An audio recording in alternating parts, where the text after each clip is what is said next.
Couple को शादी के 11 साल बाद एक लड़की हुई।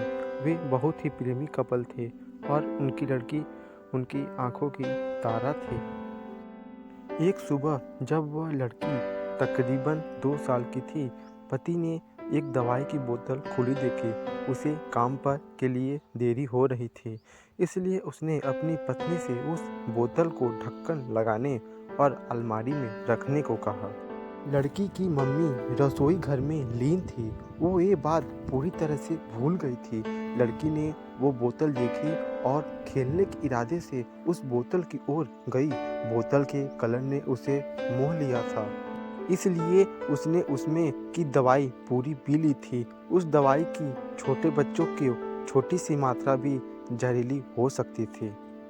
जब वह लड़की नीचे गिरी तब उसकी मम्मी उसे जल्द से जल्द दवा खाने ले गई। वहाँ उसकी मौत हो गई। उसकी मम्मी पूरी तरह से हैरान हो गई थी। वह भयभीत हो गई थी कि कैसे वो अब अपने पति का सामना करेंगी। जब लड़की के परेशान पिता दवा खाने में आए तो उन्होंने अपने बेटी को मृत पाया और अपनी पत्नी और देखते हुए सिर्फ 4 शब्द कहे। आपको क्या लगता है कौन से होंगे वो 4 शब्द? पति ने सिर्फ इतना ही कहा, आई लव यू डार्लिंग। उसके पति का अनअपेक्षित व्यवहार आश्चर्यचकित करने वाला था। उसकी लड़की मर चुकी थी, वो उसे कभी वापस नहीं ला सकता था और वो उसकी पत्नी में भी कोई कसूर नहीं ढूंढ सकता था। इसके अलावा आगे उसने खुद ने वह बोतल उठा के बाजू में रख दी होती तो आज उसके साथ यह सब न होता। वो किसी पर भी आरोप नहीं लगा सकता था क्योंकि उसकी पत्नी ने भी तो अपनी प्यारी बेटी खो दिया था। उस समय उसे सिर्फ अपने पति से सहानुभूति और दिलासा चाहिए थी और यही उसके पति ने उस समय उसे दिया। कभी कभी हम इसी में समय व्यर्थ कर देते हैं कि परिस्थिति के लिए कौन जिम्मेदार है या कौन आरोपी है। ये सब हमारे आपसी रिश्तों में होता है।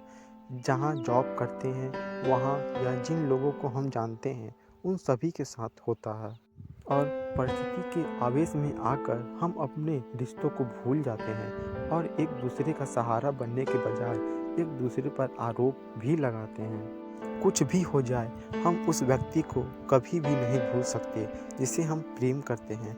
इसलिए जीवन में जो आसान है उसे प्रेम करो। आपके पास अभी जो है उसे जमा करो और अपनी तकलीफ़ों को विचार करके बढ़ाने के बजाय उन्हें भूल जाओ। उन सभी चीज़ों का सामना करो जो आपको अभी मुश्किल लगती है या जिनसे आपको डर लगता है। सामना करने के बाद आप देखोगे कि वो चीज़ें उतनी मुश्किल नहीं हैं जितना कि आप पहले सोच रहे थे। हमें परिस्थिति को समझकर ही लोगों के साथ व्यवहार करना चाहिए और लोगों कठिन परिस्थितियों में उनका हमदर्द बनना चाहिए। दोस्तों, इस तरह की प्रेरणादायक कहानियाँ पढ़कर हमें काफ़ी कुछ सीखने को मिलता है। आपके लिए और अधिक प्रेरणादायक कहानियों का विशाल संग्रह मौजूद है और भी इस तरह की कहानियाँ आपको पढ़नी है तो नीचे कमेंट बॉक्स में ज़रूर बताएं। धन्यवाद।